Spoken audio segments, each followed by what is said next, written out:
I don't know who decided to make a Dragon Ball MOBA happen, but they have my eternal thanks. So, Dragon Ball Geikshin Squadra or Project I don't know, I'm French, released beta last week.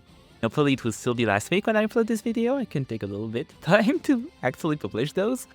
And I had a great time. I already participated in the previous beta test and I thought this game was really great.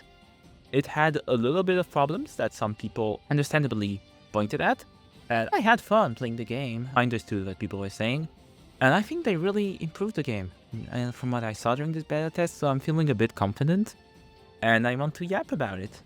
Now, I'm not going to insult you by explaining what a MOBA is, but I will talk about the game proper at first. So this is a MOBA that looks more like Pokemon Unite than League of Legends or Heroes of the Storm or those classic MOBAs that inherit kind of directly from the original Dota. Mostly a Pokemon Unite kind of deal, it's been casualified. You've got auto-aim, it's clearly thought to also be playable with a controller or on mobile.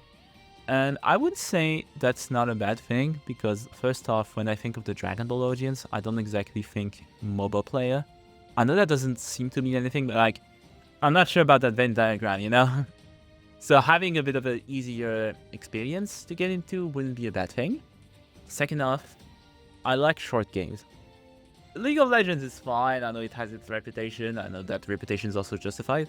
Something that really drives me off League, and drove me off League actually, is the longer games. And that's part of why I really like Heroes of the Storm, and Heroes of the Storm is actually my favorite MOBA so far.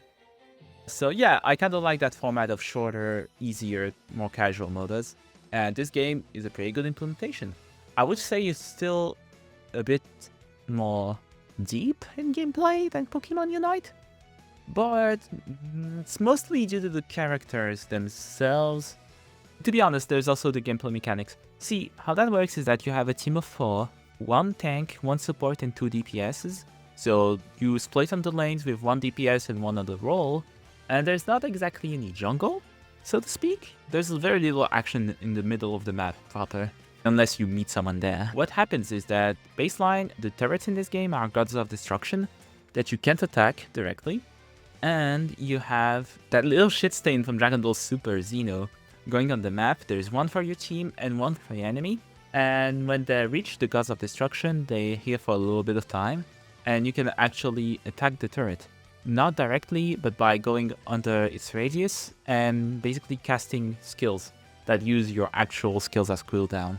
So you kind of have to sacrifice a bit of your offense to attack the God of Destruction. You can destroy a turret when someone is protecting it, at least not if they're doing a good job.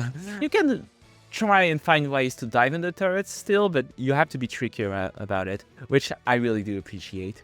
And you can also use your ultimate to do a big damage bust on the God of Destruction. And it also has a bonus, it gives a shield to all of your teammates since you did such a good job. You also have a ways to get 2 Xenos. In the previous beta, it was by killing the Great Ape, which was basically your Nashor or Rayquaza. And it was a bit too strong. Kind of like Rayquaza. The problem is that everything that happened before in the game was irrelevant. So instead of that, the only way to get 2 Xenos is you either wipe the enemy team completely, which gives 2 Xenos for a short time, or if you get 3 bosses in succession, then it gives you 2 Xenos for a bit of a longer time, which I think is about the same time as you used to get for the Great Ape. And I feel like that's more fair because it requires either a consistent domination of the enemy team to get it for a long time, or a short accomplishment for a short time, That feels more fair. Still, the game can go kind of fast, I'd say 6 to 8 minutes, especially if you're a bit sneaky in your offense and manage to kill Gods of Destruction when no one's looking. Which can happen, to be honest. A defensive play is very important in this game. And once every God of Destruction is killed, there's only the Dragon Shell left, which is your Nexus or your Core, depending on your other choice of MOBAs. That thing is defenseless. You can attack it with your basic attacks, you can attack it with your spells, so it kind of just exists here. It can't regenerate, there's no inhibitors. It just dies. Unless the enemy team also has theirs open, or almost open, it's very hard to come back from it. I think that's one of the things that could be improved, just as how tanks are a bit too strong. They were too strong still in the last beta, and I think that hasn't exactly been addressed, especially with new characters like Baby, which is also very strong. How characters kit work is that they have a unique passive ability, 3 spells, and an ultimate. Your basic attack is either in melee, or it's throwing Ki Blast, doing the little Vegeta's technique thing. You also have a sidestep dodge, that's basically a little instant transmission to dodge stuff. It feels nice to dodge stuff with it, it always does. By leveling up, you can also level up your spells, and once they get to the last level, which is called Super, they get insane with effects, like they're very big, very wide, have their effect enhanced, or have some shit added to it. Ultimates tend to also be very, very strong, which is normal, and it's also good that they're very strong because then when you use them to kill a God of Destruction, it's an actual trade-off. It's a genuine trade to use the ultimate on those. When it comes to battles, I would say teamfights feel nice. Most of the times it's often 2 versus 2, and then towards the end of the game then you start to have actual team fights.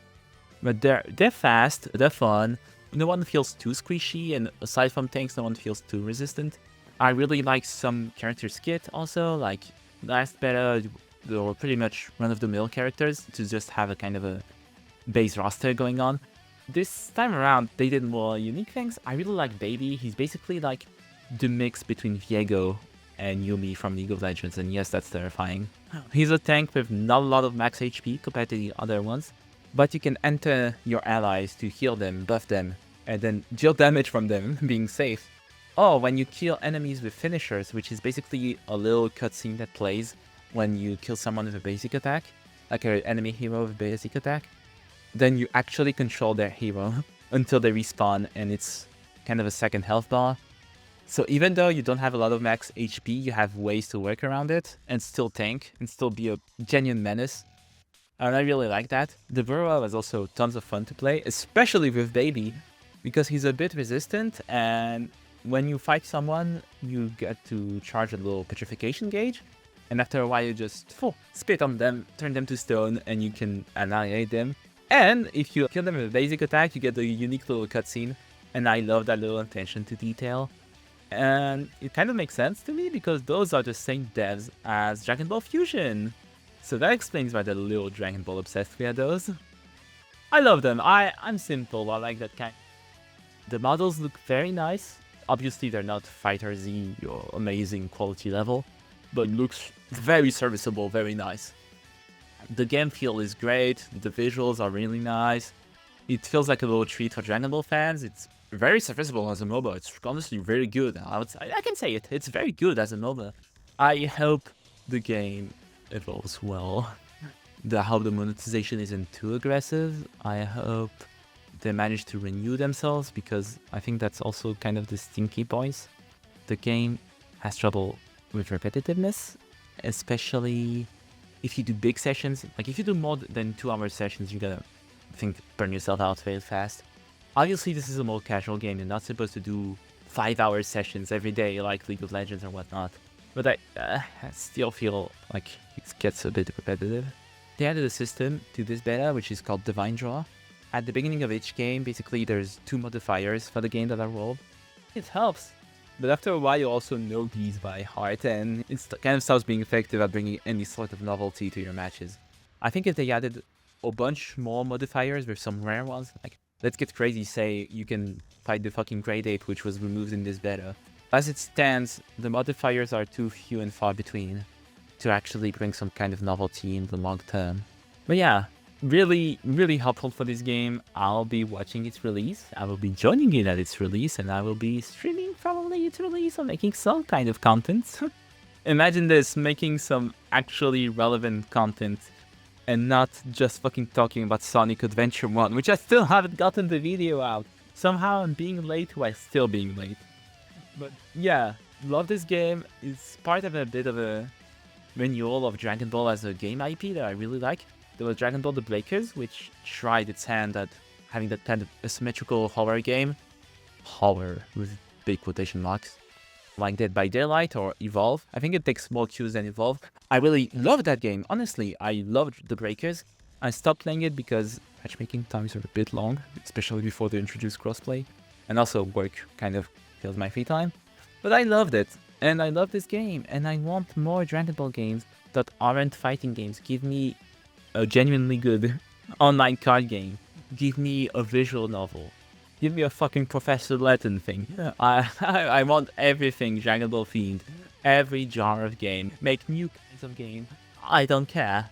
But yeah, I love that. I love that kind of vibe. And I hope that, you know, you too will try your hand when the game releases. See ya!